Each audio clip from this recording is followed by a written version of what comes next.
श्री कृष्णाय नमः। श्री गोपी जनवल्लभाय नमः। श्रीमदाचार्य चरण कमलेभ्यो नमः। श्री गुसाई जी परम दयालवे नमः। चिंता संतानहंतारो यत्पादाम्बुजरेणवः स्वीयानान्तान्निजाचार्यान् प्रणमामि मुहुर्मुहुः। यदनुग्रहतो जन्तुः सर्वदुःखातिगो भवेत् तमहं सर्वदा वन्दे श्रीमद्वल्लभनन्दनम्। अज्ञानतिमिरान्धस्य ज्ञानाञ्जनशलाकया चक्षुरुन्मीलितं येन तस्मै श्रीगुरवे नमः। नमामि हृदये शेषे लीलाक्षीराब्धिशायिनं लक्ष्मीसहस्रलीलाभिः सेव्यमानं कलानिधिं चतुर्भिश्च चतुर्भिश्च चतुर्भिश्च त्रिभिस्तथा षड्भिर्विराजते योऽसौ पञ्चधा हृदये मम। नमामि श्रीबालकृष्णं यशोदोत्सङ्गलालितं पूतनासुपयप्पान रक्षिताशेषबालकं प्रभुर्नन्दकुमारो मे स्वामिनी वृषभानुजा। कृतार्थोऽहं कृतार्थोऽहं न संशय। आचार्यवाच प्रणमामि भाष्य सुबोधिनिष्ठा यास्ताः मत्स्वान्तमागत्य कृपाप्लुतास्ताः मदीयवाचां रचयन्। उपस्थित आप सर्व ભાવિક વૈષ્ણવજનો, આજના આપણા ક્રમના અંદર બાલબોધમાં કદાચિત આપણું આજે છેલ્લું સેશન છે કે જેના અંદર શ્રી મહાપ્રભુજીની જે સર્વ સિદ્ધાંતોની સંગ્રહ રૂપ આ જે બાલબોધ ગ્રંથ છે, જેમાં શ્રી મહાપ્રભુજી આપણને છેલ્લે બધા માર્ગો જ્યાં અલગ અલગ ડિવાઇડેડ હતા અને એમાંથી એક માર્ગ પસંદ આપણે જ્યાં કરવાનો છે એ મોડ ઉપર લઈ આવે છે. શ્રી મહાપ્રભુજી હવે આપણને એ દરેક માર્ગનું અનુસરણ કેવી રીતે થઈ શકે છે એ સમજાવે છે. ખાલી કોઈ પણ બોર્ડ મારવાથી અથવા કોઈ પણ બોર્ડના સિગ્નલ આપવાથી એના ઉપર ગાડી ચલાવવાની જેમ ફલ નથી મળતું. એની પર પહેલા આપણે ગાડી ચલાવવી પડે છે. શ્રી મહાપ્રભુજી પણ અત્યાર સુધી આપણને બધા માર્ગો કે છે, હવે આપણને કહે છે કે તમારે પોતાના જીવનમાં પ્રેક્ટિકલી એ માર્ગ ઉપર કેવી રીતે ચાલવાનું છે અને એ માર્ગ ઉપર ચાલીને પછી આપણે પોતાના જીવનમાં કોઈ વસ્તુનો નિર્ધાર કેવી રીતે કરવાનો છે. અહીંયા આપણે ગઈકાલ સુધી જ્યાં પરાશ્રયની અથવા પરતો મોક્ષની વાત કરી કે શિવજી અને વિષ્ણુજી બે દેવતાઓ દ્વારા પરાશ્રય અથવા પરતો મોક્ષ સિદ્ધ થાય છે, જેમાં શિવજી મુખ્યતયા ભોગ આપે છે અને વિષ્ણુજી મુખ્યતયા મોક્ષ આપે છે. છતાંય આપણે જોયું કે બંનેમાં એટલે વિષ્ણુજીમાં ભોગ આપવાની પણ ક્ષમતા છે અને શિવજીમાં મોક્ષ આપવાની પણ ક્ષમતા છે. બંને દેવોમાં બંને ક્ષમતા છે, પણ શિવજી મોટા ભાગે ભોગ આપતા હોય છે અને વિષ્ણુજી મોટા ભાગે મોક્ષ આપતા હોય છે. હવે અહીંયા શ્રી મહાપ્રભુજી એ સમજાવે છે કે જ્યારે કોઈ અતિ પ્રિય એમની પાસેથી કોઈ પણ એમના આપવાના અનુકૂળ વસ્તુથી કોઈ અલગ, એટલે દાખલા તરીકે શિવજી ભોગ આપે છે જનરલી, તો એનાથી અલગ એટલે મોક્ષ માંગે છે ત્યારે શું થાય છે એ તે વખતનું વર્ણન શ્રી મહાપ્રભુજી કરે છે. આપશ્રીનો જે શ્લોક છે કે અતિ પ્રિયાય તદપી દીયતે કચિદેવહી નિયતાર્થ પ્રદાનેન તદીયત્વમ તદાશ્રયઃ, કે જે વખતે અતિ પ્રિય એ દેવનો કોઈ બની જાય છે ત્યારે નિયતાર્થ એટલે પોતાનો જે મુખ્ય નિહિત અર્થ છે એની સિવાયનો પ્રદાન કરવા વખતે એ દેવતાને મહાન શ્રમ થાય છે. એટલે શ્રી મહાપ્રભુજી આગળ કહે છે કે પ્રત્યેકમ સાધનમ ચૈતદ દ્વિતીયાર્થે મહેશ્રમ. એક વસ્તુ સમજજો અહીંયા કે જે કોઈ પણ વ્યક્તિ કોઈ પણ જાતનું ફલ માંગે છે પોતાના ગુણના આધારે માંગે છે. સાત્વિક વ્યક્તિ હશે, જેના જીવનમાં સત્વ ગુણ વધારે હશે, એના જીવનમાં એનો આહાર પણ સાત્વિક હશે એના વિચાર પણ સાત્વિક હશે અને સાથે એની માંગણી પણ સાત્વિક હશે. એવી રીતે જ રાજસિક માટે પણ છે ને તામસિક માટે પણ છે. તો અહીંયા સમજવાની વસ્તુ એ છે કે પહેલા આપણે શિવજીની વાત કરીએ તો શિવજી પાસે માંગવા આવનાર લોકો કેવા? તો જનરલી રાજસિક અને તામસિક. કેમ? કારણ કે શિવજી આ જ ગુણોના અધિષ્ઠાતા દેવ છે. એટલે રાજસિક અને તામસિક લોકો જનરલી ભોગ માંગતા હોય છે, એટલે શિવજી એમને પ્રદાન કરે છે. પરંતુ અહીંયા જ્યારે કોઈક ટ્વિસ્ટમાં, કોઈક એક્સેપ્શનમાં એકાદ વ્યક્તિ ત્યાં આવીને શિવજી પાસેથી મોક્ષ માંગે છે, ત્યારે શિવજી માટે થોડું કઠિન થઈ જાય છે. કઠિન કેમ થઈ જાય છે? કે શિવજીએ સૌથી પહેલા એનો સ્વભાવ બદલવો પડે છે. એ વ્યક્તિનો સ્વભાવ જે રાજસિક કે તામસિક હોય છે, દાખલા તરીકે એક વ્યક્તિનો સ્વભાવ તામસિક છે, તો એના તામસ સ્વભાવમાંથી પહેલા શિવજી એને રાજસ પર લાવવો પડે અને રાજસ પરથી એને સાત્વિક પર લાવવો પડે, ત્યારે જ એને મોક્ષ મળે. કારણ કે શાસ્ત્રોમાં એક સ્પષ્ટ નિર્દેશ છે કે સાત્વિક ગુણવાળા અથવા નિર્ગુણ વ્યક્તિને જ મોક્ષની પ્રાપ્તિ થાય છે, રાજસ અથવા તામસને નથી થતી. એટલે શિવજીએ પહેલા એનું કન્વર્ઝન કરવું પડે. કન્વર્ઝન કરે તો પછી એ વ્યક્તિ મોક્ષનો ભાગી બની શકે છે. એટલે શિવજીને એમાં મહાન શ્રમ થાય છે. એ સમર્થ તો છે, પરંતુ આવું કરવું પડે છે. અને અહીંયા વિષ્ણુજીની પણ આપણે ગઈકાલે વાત સમજી કે વિષ્ણુજીના જનરલી જે ભક્તો હોય છે સાત્વિક હોય છે ને મોક્ષની આકાંક્ષાથી આવતા હોય છે. પરંતુ ઘણા લોકો વિષ્ણુ ભગવાન પાસેથી પણ ભોગ માંગી શકે, કે જેમ આપણે ઉદાહરણ સ્પષ્ટ જોઈએ છીએ ધ્રુવજીનું, કે ધ્રુવજીએ ભગવાનની તપસ્યા કેમ કરી? તો પોતાનું રાજ્ય પ્રાપ્ત કરવા. અને એમની તપસ્યાથી પ્રસન્ન થઈને એમણે કોઈ બીજા દેવતા પાસે નતા ગયા, એ વિષ્ણુ ભગવાન પાસે જ ગયેલા. ઓમ નમો ભગવતે વાસુદેવાય એ બોલીને એમણે પ્રભુને પ્રસન્ન કર્યા નારદજીની એ આજ્ઞાથી. અને પછી પ્રભુએ એમને ધ્રુવલોક આપ્યું. એ વાત અલગ છે કે પોતે સાત્વિક ભક્ત હતા, એટલે એમને આગળ ચાલીને પશ્ચાતાપ થયો કે મેં મુક્તિ કે ભક્તિ માંગી હોત તો આ લોક કરતા 1000 ગણું સારું થતું. પણ એકવાર ત્યારે એમણે આવી રીતે ભોગની ઈચ્છા કરી હતી, ત્યારે પ્રભુ એને ભોગ પણ આપેલો. એટલે પ્રભુ આપવામાં તો સમર્થ છે, પરંતુ જનરલી પ્રભુ આ પ્રકારનું ફલ આપતા હોય છે.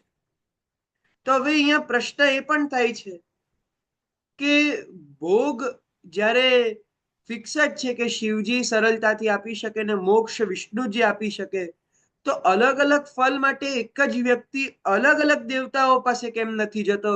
તો ત્યાં જ વસ્તુ આવે છે તદીયતાની. એટલે આમાં આવશ્યક શું હોય છે? તદીયતા. એટલે એવું નહીં કે 5 દિવસ સુધી ભોગ માટે શિવજીની ઉપાસના કરી અને જ્યારે ભોગ મળી ગયો પછી હવે એમાંથી મુક્ત થવા માટે આપણે વૈષ્ણવ મંદિરોમાં જઈએ છીએ. એના જેવું કે આખા જીવનમાં મોજ મજા કરવાની ખૂબ ઈચ્છા થઈ અને ખૂબ શિવજીની ઉપાસના કરી. શિવજીએ ભરી ભરીને તમારી ઉપાસના જોઈને આપી પણ દીધું, પણ છેવટે વિચાર આવ્યો કે આ બધું હું સાથે થોડી લઈ જવાનો છું. તો પછી છેલ્લા સમયમાં ઓમ નમો ભગવતે વાસુદેવાય એ બધું શરૂ થઈ ગયું, વિષ્ણુ નામ શરૂ થઈ ગયું, હરિનામ શરૂ થઈ ગયું કે હવે મને મોક્ષ આપી દે. તો આવી રીતના આ શાસ્ત્રોની આજ્ઞા નથી ચાલતી. એના માટે એક તદીયતા જોઈએ છે. એની માટે તમારે એમના થઈને રહેવું પડે. તો એ તમારું કાર્ય ત્યારે થઈ શકે કે જ્યારે તમે એક જ દેવ પાસેથી એ ફળની આશા રાખો. દાખલા તરીકે કોઈ શિવજીનો ભક્ત હોય તો એના મનમાં એવી દ્રઢ નિષ્ઠા હોવી જોઈએ કે મારે અગર ભોગ ન પણ જોઈએ, જો મારે મોક્ષ પણ જોઈએ, છતાંય હું મોક્ષ પણ મારા શિવજી સિવાય બીજા કોઈ દેવતા પાસે નહીં લઉં. મારા શિવજી જ મને મોક્ષ આપશે. અગર ભોગ જોઈએ છે તો પણ મારા શિવજી આપશે. જે ફળ મારે જોઈએ છે હું બીજા કોઈ પાસે નહીં માંગુ, હું મારા જ સ્વામી શિવજી પાસે. જેમ કોઈ પતિવ્રતા છે તો એ પોતાની માંગણી પતિ પાસેથી કરે છે, એવી રીતે એ ભક્ત પણ પોતાની માંગણી પોતાના એ જ સ્વામી પાસેથી કરે છે. કોઈ વિષ્ણુ ભક્ત છે તો એ વિષ્ણુ ભક્તને પણ ખબર છે કે શિવજી એ ભોગ પ્રધાન દેવતા છે, ભોગ આપવામાં સમર્થ છે, તો પણ હું મારા વિષ્ણુને છોડીને કોઈ પણ જાતનો લૌકિક કે પારલૌકિક ભોગ એ શિવજી પાસે અથવા કોઈ પણ દેવતા પાસે ન માંગીને કેવલ ને કેવલ મારા વિષ્ણુજીથી માંગીશ. એટલે આ છે તદીયતા. અને એવી રીતે તદાશ્રય શ્રી મહાપ્રભુજી કહે છે કે એમના આશ્રિત થઈને તમે કોઈના આશ્રયમાં આવો છો ત્યારે તમે એના જ ગુણગાન ગાઓ છો, તમે એના પ્રતિ સમર્પિત થાઓ છો, તમે એના અંદર જ પોતાની રુચિ લાવો છો અને એ જ પછી તમારા જીવનને તારનાર બને છે.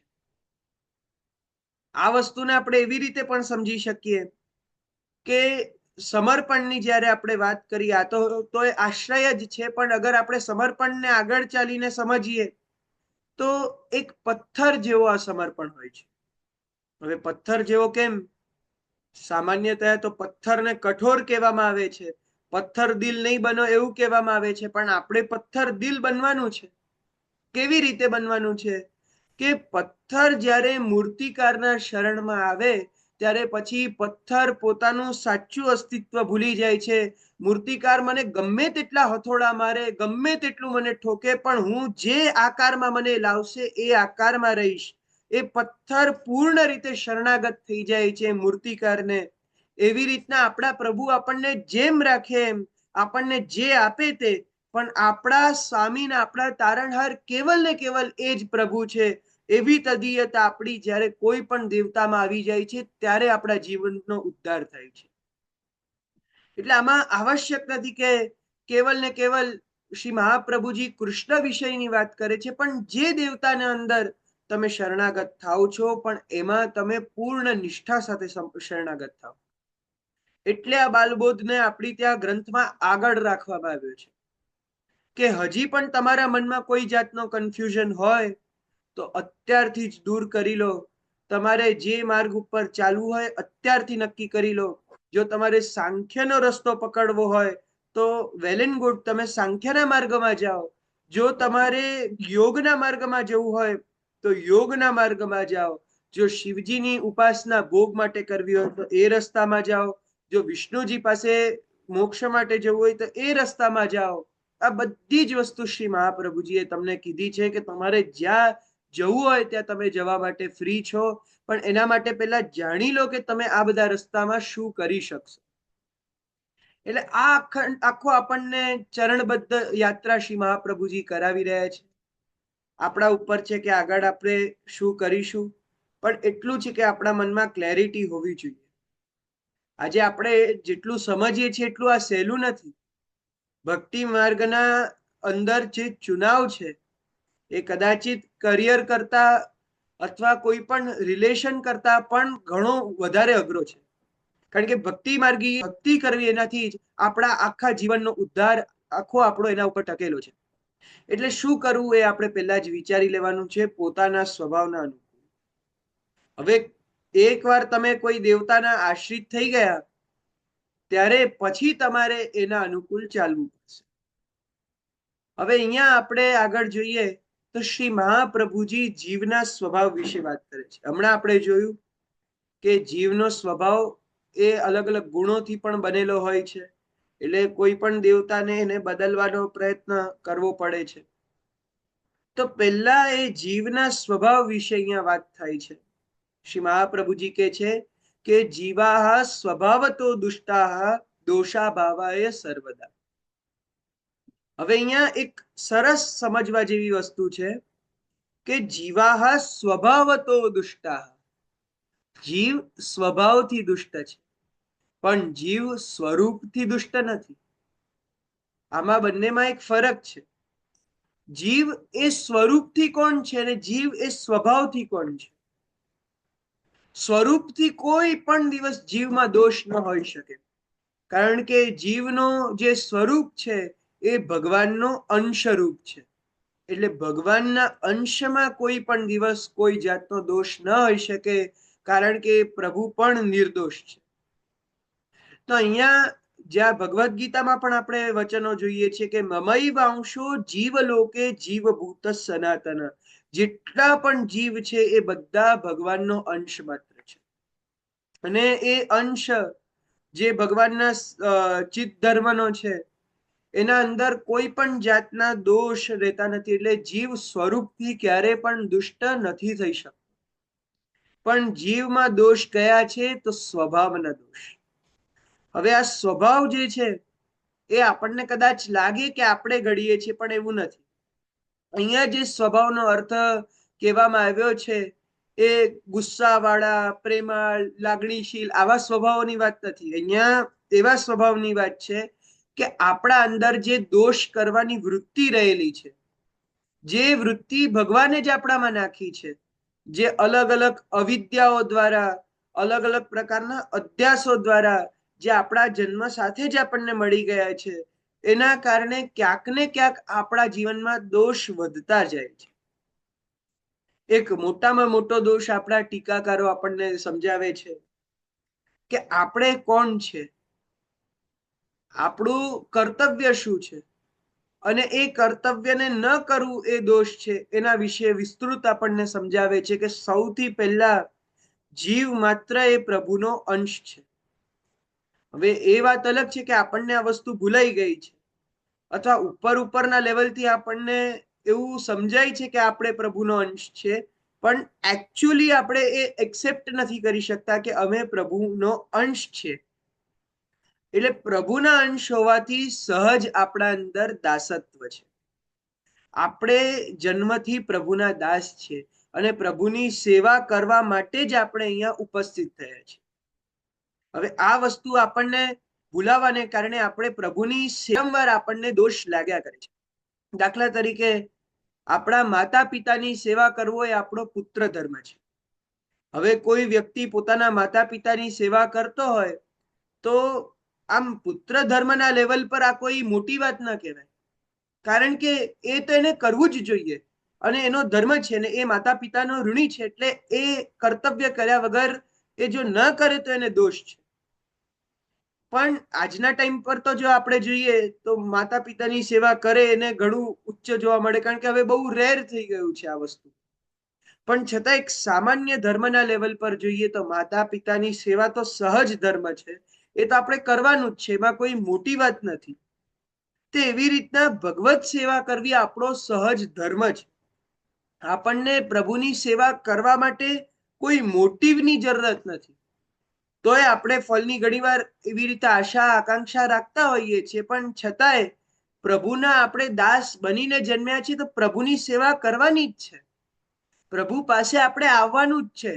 એના માટે આપણને કોઈ પણ નિજી સ્વાર્થની જરૂરત નથી. આપણે કેવલ ને કેવલ પ્રભુના સેવક હોવાને કારણે એ જ મનોભાવથી આગળ વધવાનું છે.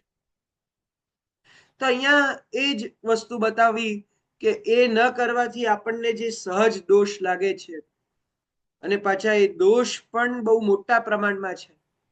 આપણી ત્યાં કીધું ને કે જીતની રવિ છાયા કી કણિકા તિતને દોષ હમારે. જેટલી સૂર્યની કિરણો હોય છે એટલા એનાથી વધારે આપણા દોષ છે. તો આ બધા જે આપણા અલગ અલગ પ્રકારના દોષ છે, એ બધા દોષોની નિવૃત્તિ થાય, અહંતા મમતાની નિવૃત્તિ થાય, ત્યારે જ આપણને કોઈ પણ પ્રકારે તદીયત્વ પ્રાપ્ત થાય. જે આપણે કહીએ ને કે કોઈ વ્યક્તિ પ્રભુનો તદીય છે, એટલે એમનો છે, તદીય થઈ ગયો છે. તદીયની પણ ડેફિનેશન ત્યારે જ છે કે જ્યારે મનથી એનું એવું સમર્પણ હોય, અને આ બધા દોષ જ આપણને મનથી પ્રભુને સમર્પિત થવા નથી દેતા. એટલે જે પ્રભુને મનથી સમર્પણ કરવાનું છે, એ પ્રભુનું સમર્પણ એ આ બધા દોષની નિવૃત્તિથી જ થશે. અને દોષની નિવૃત્તિ માટે શ્રી મહાપ્રભુજી આપણને શું સમજાવે છે કે શ્રવણાદિ તથા પ્રેમણા સર્વમ કાર્ય સિદ્ધ્યતિ, કે એને કરવા માટે તમારે નવધા ભક્તિનો માર્ગ અપનાવવાનો છે. આત્મસમર્પણ, આત્મનિવેદન દ્વારા સર્વ વસ્તુનું સમર્પણ જ્યારે તમે કોઈ ઈશ્વરમાં કરો છો ત્યારે તમારા અંદર દોષો દૂર થાય છે. આ કેટલી સુંદર યાત્રા આપણને આપી છે કે જેમાં પ્રભુના શ્રવણથી આપણી યાત્રા શરૂ થઈ છે. શ્રવણ ભક્તિ સૌથી પ્રાથમિક ભક્તિ છે, કારણ કે જ્યાર સુધી આપણે પ્રભુ કોણ છે, કેવા છે, પ્રભુની લીલા કેવી છે, મહાત્મ્ય કેવું છે, એનું શ્રવણ નહીં કરીએ ત્યાર સુધી આપણને પ્રભુના કોઈ પણ સેવા કાર્યમાં રુચિ નહીં થાય. એટલે આપણી ત્યાં કહેવામાં આવ્યું છે કે મહાત્મ્ય જ્ઞાન પૂર્વસ્તુ સુદૃઢો સર્વતોધિક સ્નેહા ભક્તિ. સ્નેહ ભક્તિને સુદૃઢ કરવા માટે, ફિક્સ કરવા માટે એક મજબૂત પાયો આપણે બનાવવો પડશે. અત્યારે આપણે શું કરીએ છીએ કે સેવા રૂપી ભવન છે, એમાં મહાત્મ્ય જ્ઞાન રૂપી પાયો નાખવાનો આપણે ભૂલી જઈએ છીએ. સેવા આપણે બધા કરીએ છીએ, પણ પ્રભુના લીલાનું શ્રવણ છે, પ્રભુના અલગ અલગ ચરિત્રનું શ્રવણ છે, પ્રભુના મહાત્મ્ય, પ્રભુના સ્વરૂપનું શ્રવણ છે, એમાં આપણે ચૂકી જઈએ છીએ. ભગવત કથામાં આપણે ચૂકી જઈએ છીએ. એટલે એ બધાથી ચૂકવાને કારણે જ ક્યારેક અભાવ આવવાની શક્યતા બની જાય છે. ક્યારેક આપણે પ્રભુથી દૂર થઈ જઈએ એવી પોસિબિલિટીઝ થઈ જાય છે. આ બધી ન કરવા માટે શરૂઆત જ તમારી શ્રવણથી કરો. શ્રવણમ કીર્તનમ વિષ્ણુ. પેલા શ્રવણ થઈ ગયું, પછી કીર્તન પર આવો. જે તમારા અંદર ગયું હવે અંદરથી બહાર લાવો તમે. જે તમારા, કારણ કે તમારા અંદર જે જાય છે એ પછી બહાર આવ્યા વગર નથી રહેતું. કે ને કે negative in negative out, positive in positive out. તમારામાં ક્યારેક કોઈ નેગેટિવ વસ્તુ જાય છે, નેગેટિવ કન્ટેન્ટ તમારામાં જાય છે, ત્યારે તમે બોલો પણ એવું જ છો, તમે કરો પણ એવું છો. કોઈ સામાન્ય પોઝિટિવ વસ્તુ તમારામાં જાય છે તો તમે એને એક્સેપ્ટ પણ એવી રીતે કરો છો, તમે વાતો પણ બધા સાથે એવી કરો છો. આપણા બધા ઇન્દ્રિયો દ્વારા, આપણી પાંચે પાંચ સેન્સીસ દ્વારા જે આપણા અંદર આવે છે એને જ આપણે બહાર લાવીએ છીએ. એટલે પહેલા પ્રભુનું શ્રવણ આપણને જ્યારે થાય છે ત્યારે પછી ભગવન લીલા આપણે આપણા મુખેથી ગાઈ શકીએ છીએ. એટલે પ્રભુનું કીર્તન પછી આપણાથી થાય છે. કીર્તન ભક્તિ એ વાસ્તવમાં કલિકાલમાં ઉદ્ધારક છે. કલૌ તદ હરિ કીર્તનાથ. કલિકાલમાં ભગવાનના કીર્તનથી આપણને આપણો ઉદ્ધારનો માર્ગ છે. તો એ પ્રભુના કીર્તનો આપણે કરવાના છે, એ પ્રભુના નામ આપણે નામ કરવાનું છે. પછી આવ્યું કીર્તન પછી સ્મરણ, કે આપણે આટલી બધી લીલાઓનું શ્રવણ કર્યું, પછી એ લીલાને ગાઈ એને પછી મનમાં ને મનમાં સ્મરણ પણ કરવાનું છે. એટલે કહીએ ને કે એ અંદર લાવ્યા પછી અંદર એવી રીતે આવવું જોઈએ કે અંદર પણ રહી જાય, અને એ અંદર રહેલા જેટલું જ પાછું બહાર નીકળે તો એ અંદરથી ઓછું ન થાય. એવું નહીં કે કાનમાં એક કાનથી આવ્યું ને મોઢાથી બહાર નીકળી ગયું. જો ઘણા અલગ અલગ પ્રકાર હોય છે કે કોઈના એક કાનમાંથી આવે તો બીજા કાનમાંથી નીકળી જાય, કોઈના એક કાનમાં આવે તો એના મોઢેથી પછી બહાર આવી જાય, કોઈના કાનમાં આવે તો સીધા એના હૃદય સુધી વાત જાય. તો આપણામાં બંને વસ્તુ છે કે એ કાનમાં નાખ્યા પછી આપણા મુખેથી બહાર પણ નીકળવું જોઈએ અને આપણા હૃદયમાં પણ બિરાજમાન હોવું જોઈએ. વાસ્તવમાં રસ્તો તો એ જ છે કે કાનથી આપણા હૃદયમાં આવે અને હૃદયથી આપણા મુખે આવે. એ રીતે ભગવન લીલાનું ગાન થાય છે. તો અહીંયા જ્યારે આપણે કોઈ પણ જાતનું કીર્તન કર્યું તો પછી એ કીર્તન દ્વારા એ પ્રભુનું સ્મરણ કરો. આપણા પ્રભુ કેવા છે, આપશીનું જે સુંદર સ્વરૂપ છે, કે દાખલા તરીકે આપણે પ્રભુની લીલાનું શ્રવણ કર્યું કે પ્રભુએ અલગ અલગ સુંદર શૃંગારો ધારણ કર્યા છે. મહર્હ વૈદૂર્ય કિરીટ કુંડલ દ્વિષા પરિશ્વક્ત સહસ્ત્ર કુંતલમ ઉદ્દામ કાંચંગત કંકડા દિબિર વિરોચમાનમ વસુદેવ ઈક્ષત. એવી રીતે કદાચ આપણે રાસ પંચાધ્યાયમાં જોયું કે પીતાંબર ધરસ રગ્વી સાક્ષાન મન્મથ મન્મથ. હવે પીતાંબર ધરને શ્રી મહાપ્રભુજી કેવી રીતે સમજાવે છે? એક જો આમાં આ ચિંતન કેટલું બધું આપણને સુંદર પ્રભુનું સ્વરૂપ સામે લાવે છે એ જોવાનું છે. જનરલી સંસ્કૃતમાં કોઈ પણ રંગના વસ્ત્ર ધારણ કરે ને તો એની માટે એ રંગના વસ્ત્રનું નામ, એટલે જેમ કે કોઈએ સફેદ કપડા ધારણ કર્યા છે તો એને શ્વેતાંબર કહેવાય, શ્વેતાંબર ધર ન કહેવાય. એ શ્વેતાંબર કોને તો એમાં એને ધારણ કર્યા છે એટલી વાત આવી ગઈ છે, એમાં પાછળથી ધર કહેવાની કોઈ જરૂરત નથી. એવી રીતે નીલાંબર કહો તો બ્લુ કલરના કપડા એના પાસે છે, એ અર્થમાં નીલાંબર શબ્દ પણ સિદ્ધ છે, એમાં ધર બોલવાની જરૂરત નથી. પણ મહાપ્રભુજી અહીંયા કેવલ પીતાંબર નથી કીધું, પીતાંબર ધર કીધું. તો પીતાંબર ધરનો મતલબ શું? તો આપણા પૂર્વાચાર્યો સમજાવે છે કે ખાલી પહેર્યું નથી પણ પોતાના એક હસ્તમાં પીતાંબર ધારણે કરેલું છે. એટલે આમ કહીએ ને કે ગળામાં ઉપરનો પહેરીને એક હસ્તમાં આમ ધારણ કર્યું ને આમ ઉછાળતા હોય ને એની સાથે રમત કરતા હોય, એવી રીતે પ્રભુએ પીતાંબર ધારણે કર્યું છે ને એક હસ્તમાં પકડીએ રાખ્યું છે, એટલે પ્રભુ પીતાંબરધર છે. તો આવી લીલાઓનું શ્રવણ કરવાથી પ્રભુનું એવું એકદમ રમત કરતું, ક્રીડા કરતું એવું દિવ્ય સ્વરૂપ કે આટલા વખત સુધી ગોપીઓને ખૂબ રમાડ્યા, ગોપીઓને ખૂબ વિરહમાં દોડાદોડી કરાવી, ખૂબ એ લોકોને હેરાન કર્યા, ને પછી છેલ્લે પીતાંબર દરસ લગવી આમ હાથમાં પીતાંબર લઈને સામે ઉભા રહી ગયા. સાક્ષાત મન્મથ મન્મથ, એ મન્મથોને પણ, જે કામદેવને પણ મોહિત કરી નાખે એવા પ્રભુ ત્યાં પ્રગટ થયા. તો આવી લીલાનું શ્રવણ થયા પછી જ્યારે સ્મરણ થાય કે એ આપણા પ્રભુ કેટલા સુંદર છે, એમનું શ્રીઅંગ ઇત્યાદિ કેટલું સુંદર છે, એવી રીતે આપણા શ્રી યમુનાજીના સ્વરૂપનું જ્યારે વર્ણન થાય તો એ કેટલા સુંદર છે, શ્રી વલ્લભનું જ્યારે વર્ણન થાય તો શ્રી વલ્લભનું સ્વરૂપ કેટલું સુંદર છે. કેસર કી ધોતી પહેરે, કેસરી ઉપરના ઓઢે, તિલક મુદ્રા ધર બેઠે, શ્રી લક્ષ્મણ ભટ્ટધામ. સુંદરતાઈ નિકાઈ તેજ પ્રતાપ અતુલતાઈ, આસપાસ યુવતી જન કરત હૈ ગુણગાન, નખશિક કી શોભા પર વારો કોટી કામ. તો આવું સુંદર સ્વરૂપ પ્રત્યક્ષમાં દર્શન નહીં કરી શકે, એ ક્ષમતા દ્વારા જ્યારે આપણે સ્મરણ કરીએ છીએ પ્રભુના સ્વરૂપનું, ત્યારે આપણને મનમાં ભાવ જાગે છે. અને હવે આ વસ્તુ ખાલી આપણા કૃષ્ણ ભક્તિ માર્ગ માટે એપ્લિકેબલ નથી, પણ બધા માટે. અગર શિવજીનો ભક્ત હશે તો શિવજીના પણ જુદા જુદા વર્ણનો દ્વારા, શિવજીની સ્તુતિઓ દ્વારા જ એને શિવજી પ્રતિ આવી રીતનો ભાવ થવો જોઈએ, એની વાત શ્રી મહાપ્રભુજી કરે છે. અને આટલી ત્રણ વસ્તુ થયા પછી આવે છે પાદ સેવન, એટલે પ્રભુની સેવા. પ્રભુની પાદ સેવનની અંદર આખી જે આપણી સેવા કરીએ છીએ એ, પછી પાદ સેવન, અર્ચન, પછી વંદન, પછી દાસ્ય, આટલું વંદન થયા પછી દાસ્ય, સખ્ય, અને પછી છેવટે આ બધી ભક્તિ સહિત આપણું સર્વસ્વનું સમર્પણ શ્રી ઠાકોરજીના ચરણમાં કરવું, એટલે આત્મનિવેદન. આપણે બધું પ્રભુને સમર્પિત કરી દીધું.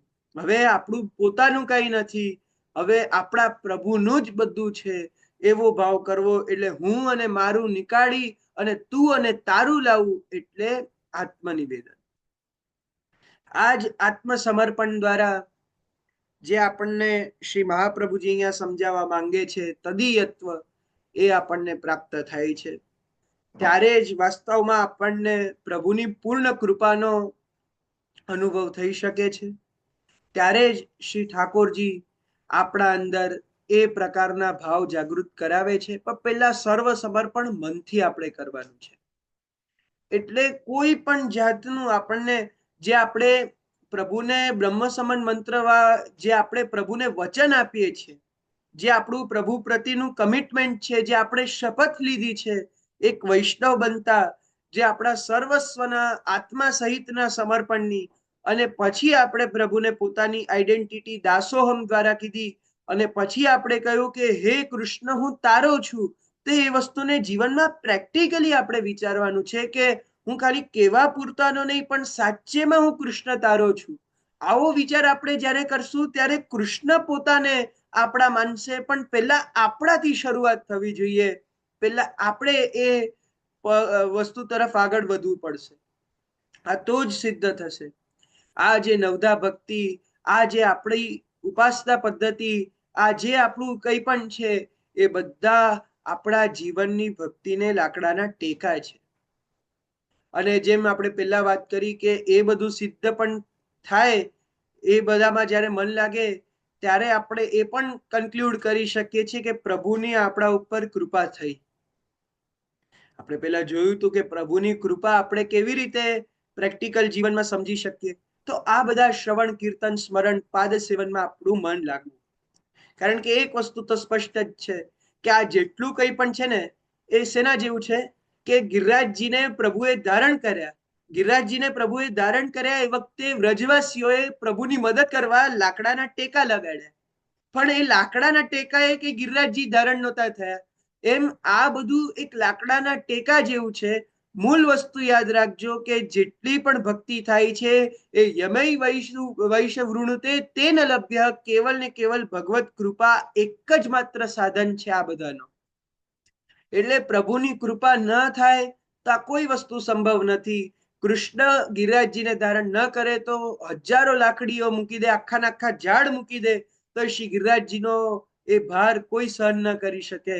તો એ રીતના સાક્ષાત શ્રી ઠાકોરજી જ્યારે કોઈના ઉપર કૃપા કરે છે ત્યારે એના દ્વારા આ બધા બીજા બધા સાધનો, જે કૃપા સિવાયના બીજા બધા સાધનો છે, એ પણ સિદ્ધ થાય છે. તો એ આપણને જ્યારે એમાં મન લાગવા લાગે છે ત્યારે પ્રભુની કૃપા સિદ્ધ થાય છે.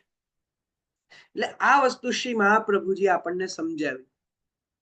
પણ આમાં શ્રી મહાપ્રભુજીની કૃપા નિધાનતા અને પરમ દયાલુતાનું હજી એક આપણને ઉદાહરણ જોવા મળે છે.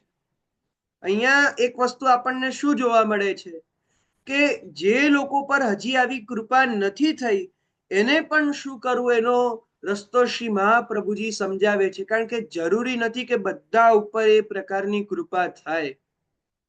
બધા પોતાનું સર્વસ્વ ભૂલી જાય અને કેવલ ને કેવલ ઠાકોરજીમાં આસક્ત બને એવું જરૂરી નથી.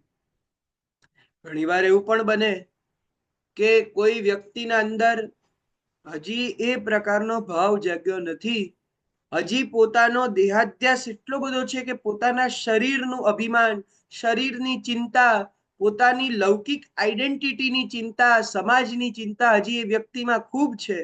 તો એવા વ્યક્તિ પણ ઉદ્ધાર થવાના યોગ્ય છે.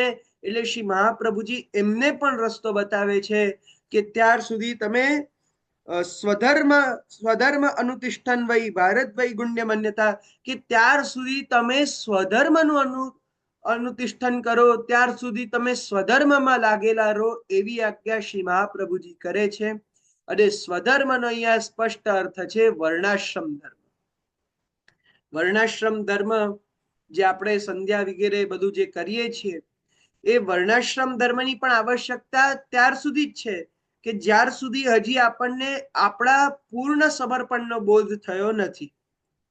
નહીં તો એ થયા પછી વર્ણાશ્રમ ધર્મ ચુકાઈ જાય, તૂટી જાય ને તો પણ કોઈ ક્ષતિ નથી. આપણી ત્યાં તો ત્યાર સુધીનો પ્રસંગ આવે છે કે એક વૈષ્ણવ જ્યારે સોહની કરતો હતો, શ્રી ઠાકોરજીની સોહની એટલે બુહારી કરતા હતા, ત્યારે એમની બુહારી તૂટી ગઈ તો એમણે પોતાની જનોઈ કાઢી તોડીને એની સાથે બાંધી દીધી. વિચાર કરો કે જનોઈ કાઢવો એ વર્ણાશ્રમમાં એક બહુ મોટો અપરાધ છે. અને કદાચ જનોઈ તૂટી જાય તો 1,00,000 ગાયત્રી જપનો વિધાન છે. અને એમાં પણ જનોઈના અંદર બ્રહ્મા, વિષ્ણુ, મહેશ બધા પરબ્રહ્મ સહિત બિરાજે છે એવો ભાવ છે.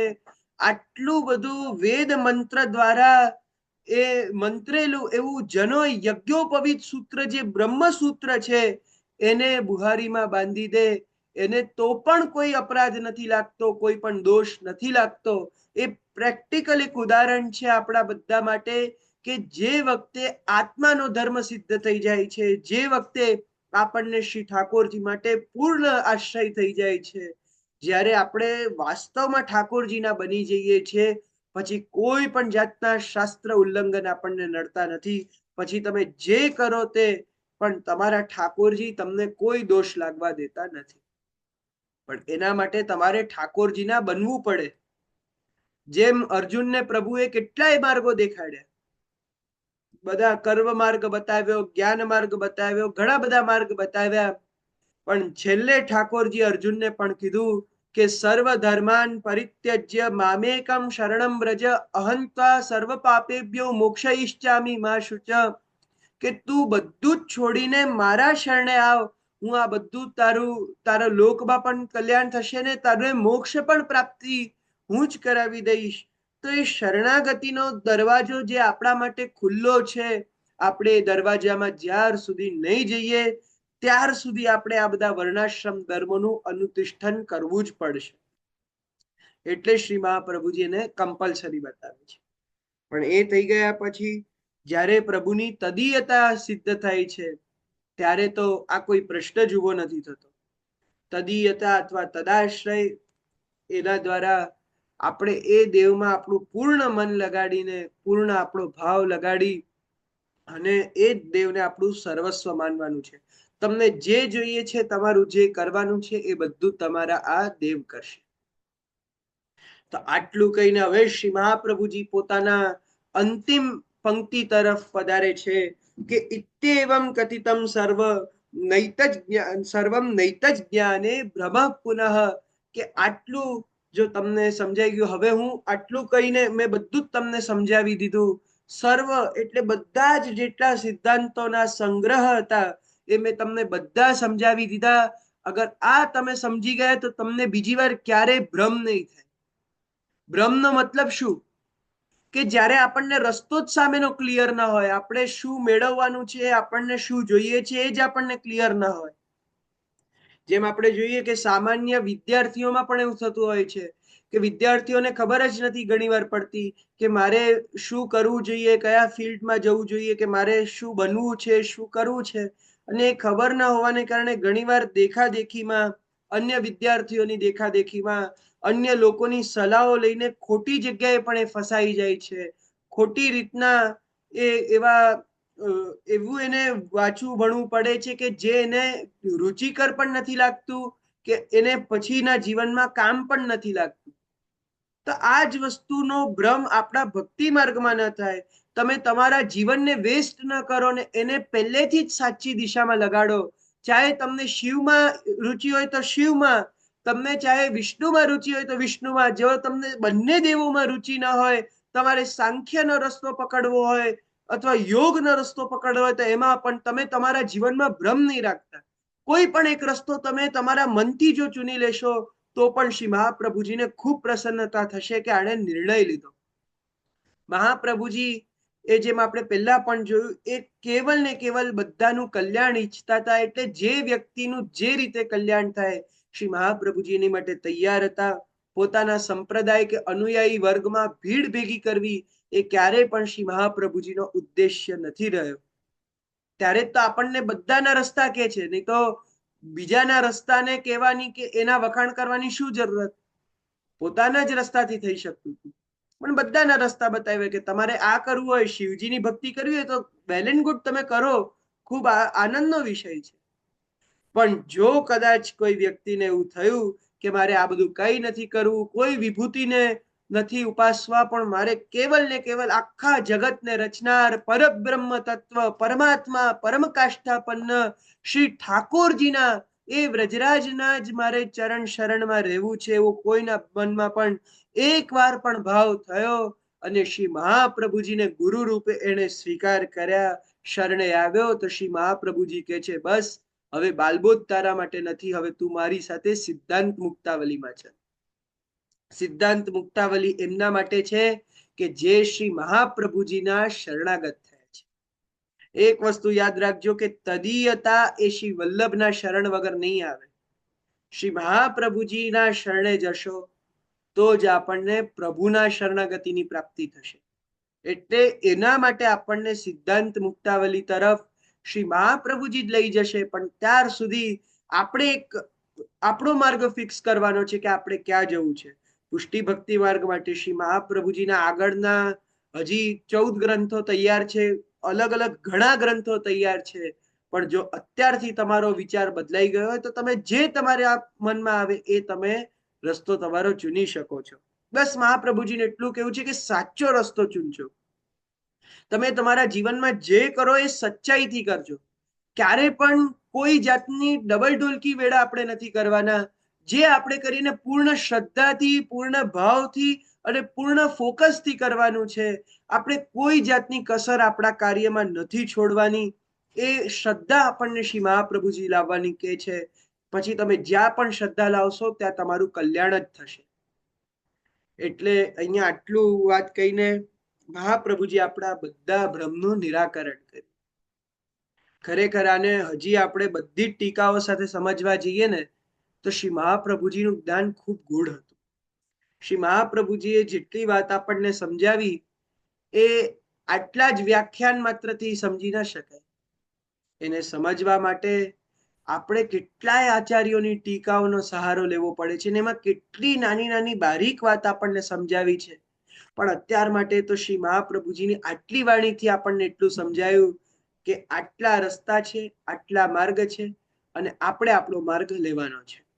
અને હવે જો આપણને બધાને એવું થતું હોય કે આપણે ભક્તિ માર્ગ તરફ જવું છે તો હવે આપણે આગળ સિદ્ધાંત મુક્તાવલી તરફ પ્રવેશ કરીશું. નત્વા હરિમ પ્રવક્ષ્યામિ સ્વ સિદ્ધાંત વિનિશ્ચયમ. બધાના બધા કહી દીધા, હવે હું મારો સિદ્ધાંત કહીશ. હવે શ્રી વલ્લભના દરવાજે આપણે જવાનું છે. તો બસ આજે આટલું જ આપણે કરી. શ્રી મહાપ્રભુજીની પરમ કૃપાથી આપણને આપણા જેવા બાળકોને આવો બોધ થયો, અને એ બોધને આપણા જીવનમાં લઈ અને આપણે સચ્ચાઈનો માર્ગ પકડવાનો છે. તો બસ હવે ઇતિ શ્રીમદ વલ્લભાચાર્ય વિરચિતો બાલબોધ સંપૂર્ણ. તે બાલબોધ કરીને હવે આપણે આપણા સિદ્ધાંત મુક્તાવલી તરફ આવતા સેશનથી વળીશું.